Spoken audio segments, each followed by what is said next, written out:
So the first account in 1942 occurred when police arrived at the house. Neighbors thought they could hear yelling and screaming and stuff kind of clattering and banging around. When the police showed up, the kids in the house were being thrown around. Let's switch gears and dive into something that is honestly mind-blowing. We're taking a little trip to Honolulu. But let's forget about the surf and the sun just for one moment. I want to introduce you to the Kaimuki House. Now, this place is infamous. Not for its views though, but because it's genuinely unsettling. Named after a creature from Japanese folklore, the Kasha, which is as nightmare-inducing as it sounds, this house is legendary in Hawaii's rich paranormal history. People say that a Kasha disguises itself as a house cat, and then at funerals it will show its true form, but it's able to literally animate dead bodies and make them move. It's like a zombie-making cat. So, here's the kicker. This place is wrapped up in an incredibly dark story about a family tragedy that's as tragic as they come. Imagine being in a home that's witnessed so much intense sorrow and terror. What we know about a lot of poltergeist cases is there's usually a lot of upheaval in the family. But it's not just about the past. The house is alive with stories of unexplainable events. Visitors talk about feeling this heavy atmosphere, hearing things that shouldn't be there, and some even say that this place messes with your head, blurring lines between what's real and what's not. Now, I've researched my fair share of spooky spots, but the Kaimuki House, it's on another level. It's a stark reminder that sometimes the most beautiful places hide the most sinister secrets. So, if you're into exploring the mysteries of the human experience and what's beyond, this episode is a must-watch. But be prepared, because this isn't your typical kitty cat story. But before we start, make sure you head over to my Patreon at Jack Osbourne, become a member of my community. There's extra footage from the episode, there's behind the scenes pictures, we're gonna be dropping merch, and there's a whole bunch more that we're gonna be rolling out over the next few months. Like clip submissions, that's when you send in your paranormal evidence and we review it. Make sure you hit like and subscribe, and now I present the most haunted, the Kasha of Kaimuki House.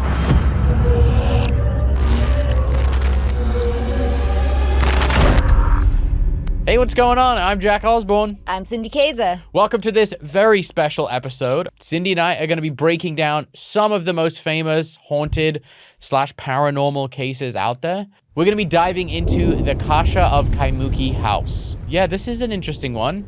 I would say it's probably the most tropical story we're diving into. Yeah, this is an unusual case for a number of reasons, and we'll get into that.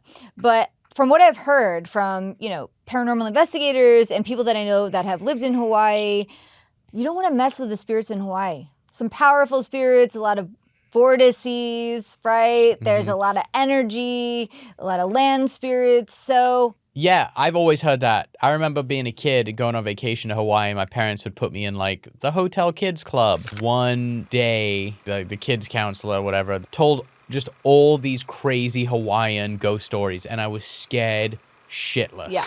And they give you the feels for sure. Well, look, and anytime you're on an island, right? Islands are usually made from lava, and lava is a conduit. It's a really powerful, kind of liquid hot magma. Oh my God. But you have to think about that, right? Yeah. The Kaimuki house is literally built on two slabs of lava rock. Mm-hmm. I think that may play into the activity that could have occurred in the house. Well, I think we should probably acknowledge the why are we doing this case. For me, what sparked my interest was that in 2018, someone started a blog kind of dedicated to the stories of the Kaimuki Kasha. Mm-hmm. And it's just intriguing to me, the fact that it's a relatively new blog, It's interesting. And the house was actually torn down in 2016. So even if we wanted to go investigate the house, it's no longer possible, which is, that's a little bit sad. Yeah. I wonder what got put in its place. I think they're building something new. So actually, that'll be very telling. Curious. Does the haunting continue when the new house is built? Do you think ghosts are sometimes attached to the actual structure of the house or the land? I mean, it could absolutely be the land. And I think in this case, a Kasha is not attached to a house. A Kasha is not attached to any necessarily one thing other than, finding a food source, which would be a human soul. Will you quickly explain what a Kasha is? So, according to Japanese folklore, a Kasha is this entity that has the head of a cat and is bipedal, right? Okay. So some people believe a Kasha takes the soul of like really terrible people to hell, right? Other people believe a Kasha is this like bloodthirsty entity that just wants to eat corpses. Two different things. Why do you think the Kasha is so particularly terrifying? People say that a Kasha disguises itself as a house cat, right? And then at funerals, it will show its true form, but it's able to literally animate dead bodies and make them move. So could you imagine? It's like a zombie-making cat. Can you imagine? So it's this cat, you think it's a house cat, then you die, and then at the funeral, your body just starts moving and walking around, or it becomes animated. It's terrifying. So this kind of reminds me of a case that I investigated in Indonesia. So, I've traveled a lot. Indonesia is one of my favorite places in the world. And so I was in West Java, and there is a legend about the Queen of the South Sea, right? So a lot of people really believe the Queen of the South Sea is an entity, a being, a soul that can interact with people in the living, can, hurt people if they're not respectful. There are people who pray to this queen, right? There are other people who say, no, it's just a legend. And as part of our culture, we continue to pass this legend down through generations because it's important to maintain the culture, right? And so when I went to a couple of locations, and it was really interesting because I was like, yeah, but I feel like people are having experiences.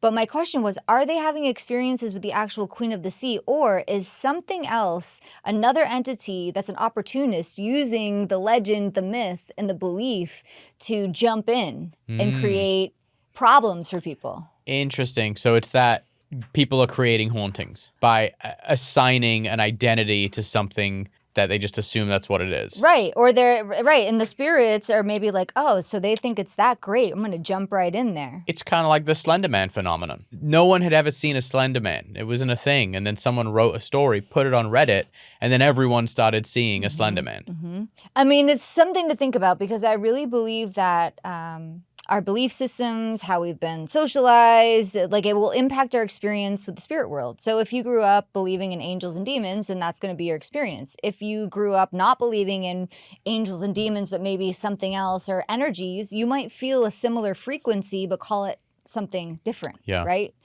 So I think it's important to think about that. And if we're talking about the Kasha, specifically, there are a lot of people in Hawaii that are Japanese, and that's part of their culture. The better question is, why did the people in this house call it a Kasha? And what was the evidence proving it was a Kasha versus just a poltergeist? Right. Yeah. So where did it come from? I'm sure that, the stories of the Kasha are people that have probably grown up hearing about them. But in these particular hauntings, I'm curious as to why they would call it a Kasha, because from what we read about what a Kasha actually is or could be, doesn't really match what's happening in these hauntings, in my opinion, but I wasn't there. Hey, what's going on, everyone? It's Jack Osbourne here. And Ghosts and Grit is sponsored by Blue Chew. It's time to talk about something we can sometimes consider taboo: sex.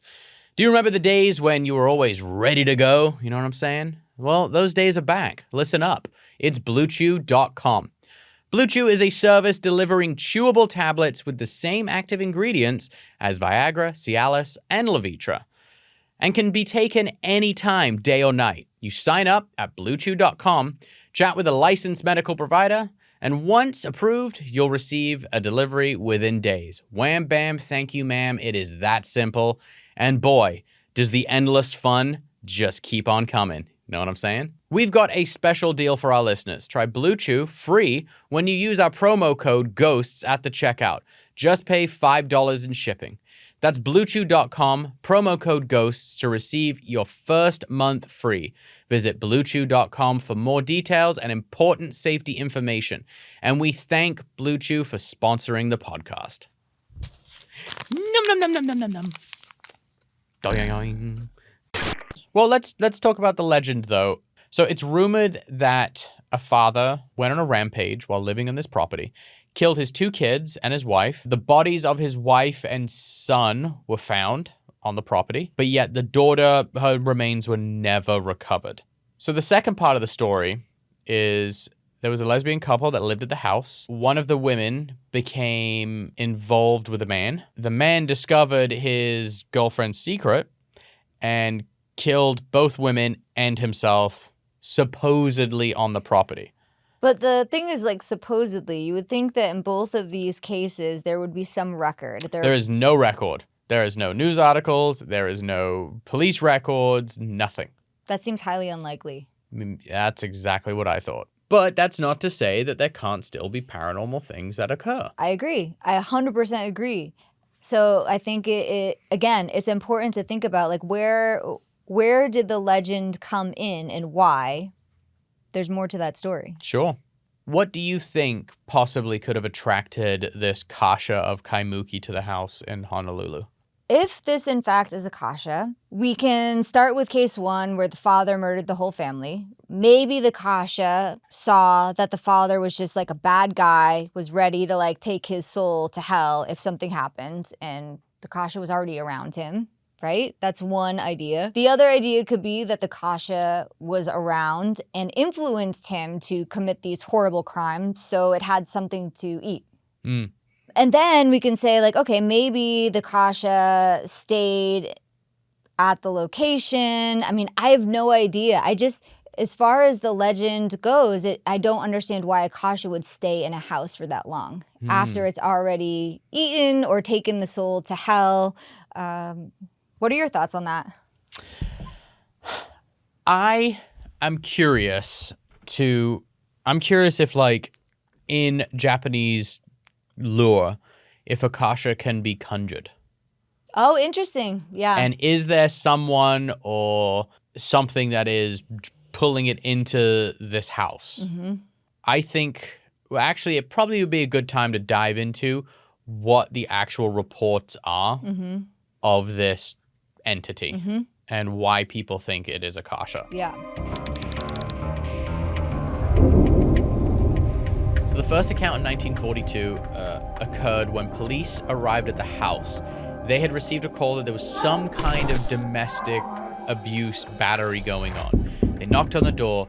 A couple opens the door and explains that, like, no, this isn't them. Like, there's an unseen force attacking them. Weren't kids, like, flying around and stuff? That was the second time police were called onto the property. Police receive a phone call that there was some kind of domestic dispute going on. Neighbors thought they could hear yelling and screaming and stuff kind of clattering and banging around. When the police showed up, the kids in the house were being thrown around. They were, like, levitating, tossed around. It was like a whole thing. Police apparently witnessed this and obviously were pretty freaking scared. Yeah, of course. And there's actually news articles backing that up. Right. So this news article is from 1942. Police called to shoo ghost from Kaimuki. Brood evils again Wednesday night, dispelling old-timers' hopes that the war had settled it. Police Sergeant Mosley K. Cummins found a Hawaiian boy, 10, and his 2 sisters, 18 and 20, shrieking on a sofa. At 10 p.m., she said her son had detected an odor of ghosts. Angry at being found out, the spirits first attacked him, then began repeated attempts to strangle his sisters, she said. My husband, who left me, is to blame, the mother said. Oh, that's kind of interesting, actually. Because she's blaming the husband, for the activity. And what we know about a lot of poltergeist cases is there's usually a lot of upheaval in the family. There's emotional turmoil. There's emotional turmoil. There's kids in the home that opened up kind of a gateway, and now we have paranormal activity. Yes, we do in this case. I find that interesting, though, that this is like a news article, and they're just like, yeah, it was the ghost. Mm-hmm. I don't know if that's more of like a Hawaiian thing. I don't know. Like, I feel like that's not too common. You see news articles where they're just accepting that it's a ghost. Yeah, it's interesting. But I wonder, though, does that come down to the Japanese influence on the culture in Hawaii? I mean, I'm not sure. Look, in most indigenous cultures, the line between this realm and the next is, not as, it's thinner. Right? So most indigenous cultures, people walk with spirits. The spirit world is part of everyday life. And I feel like that has been really forgotten about in a lot of ways. Yeah. So I don't think it's that unusual. I agree. We stray away from it here because we're scared of it. Yeah. The spirit allegedly was throwing kids around the house. Right. What kind of energy do you think would be behind that? Do you think that's more demonic? Do you think that's more elemental? Like what? How? Why? When we see children being thrown around a house in cases where that sort of thing presents, it's usually something demonic, right? Or really, really strong poltergeist activity. Really strong. It was also 1942, so I can't imagine there would be much of an appetite for bullshit, especially in Honolulu, after arguably the worst attack on U.S. soil had ever occurred. Yeah. So if it was fake, why would a bunch of police make up a story? I don't think that they made it up. I actually believe that there was paranormal activity in the home. I mean, why? There's no reason for them to make it up. But I think the thing that I question is whether or not it was actually a Kasha and what was the intention of the Kasha. Why is a Kasha there? But something just came to me and I want to address it. In the alleged murder of this family, right? The father murdered his kids, right? The daughter's body was never found. If we look at the idea that a Kasha can animate a body, did a Kasha animate the body and the girl disappeared? Did the girl walk out? I mean, it seems, in my opinion, absurd, but it's like, I'm trying to understand how Akasha came into the story. Yes. Yeah. Like, where's the tie-in? Well, the hauntings don't just stop in 1942. There was a report that in 1972, that police were called to the house yet again, and these two women were like, basically having similar experiences. They were freaked out. Stuff was going haywire in their house. They wanted to leave. One gets in the back of the police car, and the other one follows the police car in her own vehicle. The police officer actually pulled the vehicle over because the woman appeared to be getting strangled by an unseen force whilst in the back of his squad car. I mean, that's terrifying. Also documented in the news. Because he did say, like, something paranormal is happening, right? Yes. He's like, something crazy is happening here. She's not making this up. Yes. Should we look at some evidence? Let's do it. All right. This article was written in 1972. A police officer in a patrol car in Kaimuki got a late-night call from three girls sharing a house which the neighborhood considered haunted. The girls heard strange noises of someone moving around and talking, and one of the girls said that she felt a hand on her arm. They decided to spend the rest of the night with the mother of one of the girls and wanted the police to follow them there. The girls got into their car. Suddenly, the girl driving pulled over her car into the Oasis Cafe parking lot. The policeman later wrote in his report that the girl in the middle of the front seat was fighting off someone who could not be seen, who was strangling her. He jumped out of his car and reached into the girl's car to help. In retelling the story, the officer said a big, strong, callous hand that could not possibly belong to a teenage girl grabbed his arm and twisted it. That's terrifying. Yeah. There was a ghost in that car. The girls were hysterical. I told the girl who had been choked to get into the police car and the others to follow us. As soon as she got into the car, the motor died. He put her back into the girl's car. The other officer tried the motor, and it immediately started. The two cars drove about 5 yards, and suddenly the door of the girl's car flew open and the same girl fell out onto the road. Wow. Again, she was tearing at her throat as if someone was choking her. Together, the two policemen were not strong enough to pull her hands away. Okay, that's saying something. If they're not strong enough to pull her hand off of her neck? Yeah. Okay. That's wow. So you've got an incident where 5 people are witnessing it. Obviously, the victim, 2 officers, and 2 friends. That's a lot of experiencers. Mm-hmm. I do have a question, though. How many times or how often do Kasha appear in human form? Because that's a hand, which is a human form, right? Do Kasha have hands? I thought they appeared as bipedal cats. He said it felt like a hand of a calloused man's hand. I'm just curious. Do Kasha appear in human form?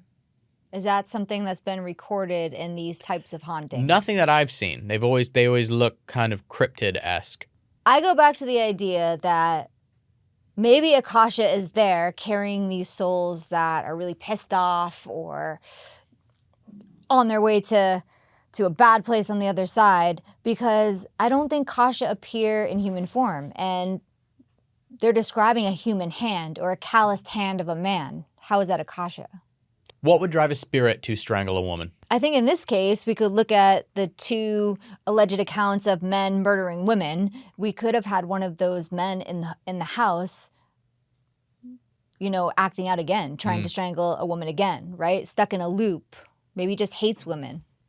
And then in 1967, an advertisement appeared in the local newspaper advertising a house for rent, which is actually the Kasha house. And it described the house as haunted. I mean, I really do think the house was haunted. I 100% believe that people had paranormal experiences in this home. Mm-hmm. Why? I don't know. Okay, so one of the experiences that had occurred on the property was this individual would wake up often, not every night, but often, at 4:33 a.m. Every smoke alarm in his house would be going on. He felt like he'd been injected with adrenaline, so heart racing, feeling kind of hyped up, ready to go. But then he felt like he had been stabbed with like an ice cold... Like an ice pick? Yes. Or ice was running through his body, right? He was like stabbed with something and he could feel like ice running through his body. That sounds terrifying. Yeah. Yeah, I mean, again, poltergeist activity, another spirit that could be with the Kasha.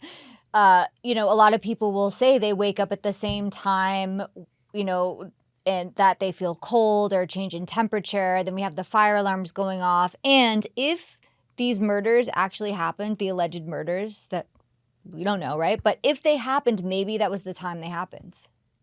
If you woke up at 4:33 a.m., all the smoke alarms are going off in your house, you feel a shot of adrenaline through your body, and then something bone-chillingly cold just takes you over, what are you going to do? I mean, it sounds scary. It sounds terrible. Doesn't sound fun. But as a psychic medium, I'd probably be like, who the hell is here and get off me now? Right?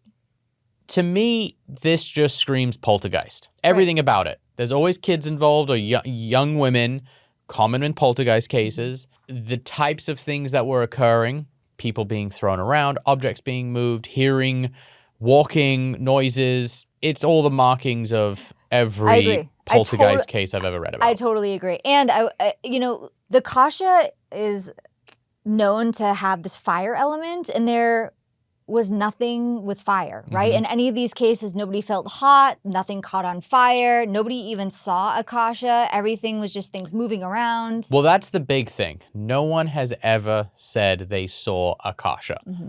I just want to know how it got labeled a Kasha. Oh, but maybe they didn't see the Kasha because according to the legend, a Kasha only shows its true form at a funeral. At a funeral, that's right. So maybe these people had cats. Maybe there were a lot of cats around. I feel like we need an expert in Kasha to come on and tell us why the Kasha was there, or like why people say it's a Kasha. You and I have done pretty standard paranormal investigations, right? I mean, they're scary, they're really intense, but we're always looking through the lens of poltergeist, demon, spirit with unfinished business, psychic imprinting. It's just kind of like that's our lens, right? We aren't looking through the lens of Japanese culture or Japanese mythology. So I really wonder if that's why we can't quite understand it, right? If we really understood what Kasha are, then maybe it would be much easier for us to understand why people are calling it that. It reminded me of I did a shoot in Japan, God, nearly 20 years ago, and I went and spent a week with I believe they were called the Tendai monks of Mount Hai. I might be saying that wrong, but they're the marathon monks. They're a sect of Buddhism. Buddhist monks, and they run a marathon every day for like 1,000 days to achieve spiritual enlightenment. And while we were up there, our fixer, who was a really friendly, kind of outgoing Japanese woman who was like helping produce the episode, and because it was a monastery, men had to sleep in one area, women had to sleep in the other. And she ended up coming into our like house that we were all sleeping in on mats and whatever out on the floor. She was like, "No, I need to sleep in here." She began to see ghosts, and they were following her. She ended up emailing our producer. It went on for over a year, and she had to come back to the monastery and live there, and they had to like get rid of these spirits that were following her. And she was dead serious. She was like, I read the email a year later that my producer showed me, and it really freaked her out. She said going there and spending that time like traumatized her, and she's been seeing spirits ever since. And Interesting. Yeah. I mean, I would say maybe something happened where it opened her up to her already it opened her up to the gift she already had inside of her. Yeah. It activated something. And that can be terrifying when you have like a big opening like that, right? Sure. All right, so we have this photo right here. It's of a Kasha. It's owned by the Brigham Young University, and it's inspired by a property from a collection. Now, I'll zoom in here. You see the Kasha. He's got like this weird loose skin. I don't think the face looks like a cat. I think it looks kind of bird-like, if you will, like a beak. But it does have hands. Yes, it does have hands, and clawed feet, talons, if you will. And behind him is just like this roaring tornado of fire. Like hellfire. Yeah. That's actually really cool how they did the art. And he's chasing after a woman who's clutching a baby. She's like looking back all terrified. I mean, I think that's an appropriate look to have on your face. Well, it looks like she's like, it's coming for her baby, and she's like, don't take my baby. That's interesting because, okay, so if we have a Kasha chasing a lady with a baby, if we're looking at the cases where people have claimed to see a Kasha, it's usually women and children. But why women and children? How are they so evil that a Kasha would want to chase after them? Maybe the woman did something evil. Maybe she like murdered someone and happened to have a baby. Or maybe that's not her baby. She murdered the mother and took the baby. Could be. But this is one depiction, right? Yes. This is one depiction of a I'm Kasha. sure there's thousands of them. I go back to the idea that maybe a Kasha is there carrying these souls that are really pissed off or on their way to a bad place on the other side, because I don't think Kasha appear in human form, and they're describing a human hand or a calloused hand of a man. How is that a Kasha? I don't think it's a Kasha. This is some kind of poltergeist activity. I think it's been labeled a Kasha because of cultural reasons, perhaps, but it doesn't have the markings of a Kasha. Right. I agree. So I'm curious as to if the new structures on this property, there's now like these duplex style houses. I wonder if anyone is experiencing things. I would love to know. And I'll say this. all the things that I'm talking about and saying are just based on speculation. I have not been there, but I would love to go investigate and see. It would be interesting to tap into all of the stories and the energies and maybe experience a Kasha for the first time. That'd be pretty cool. It would. I mean, yeah. I think a fun way to investigate would be to travel the world and go to countries that have like specific types of entities that only occur in that culture. Mm-hmm. Yeah, and until you're aware of the entity or you have a reference to the entity, I think it's hard to see it because you might feel the energy, but then you might dismiss it like, I have no idea what that is, or you might call it one thing because that's all you know. So it's fascinating how how what we have in our minds influences our experiences in the spirit world. Or does the spirit world influence our mind and telling us like, that's what I am? I know. Oh, I know. Hard to say. Vicious cycle. Chicken or the egg. Okay, so Akasha is like a demonic corpse-stealing, corpse-reanimating entity. Have you ever come across anything like that? Not yet, but now that I'm aware of it, maybe I will. I have a reference to it. Have you ever investigated a case that had extreme activity like this? I have.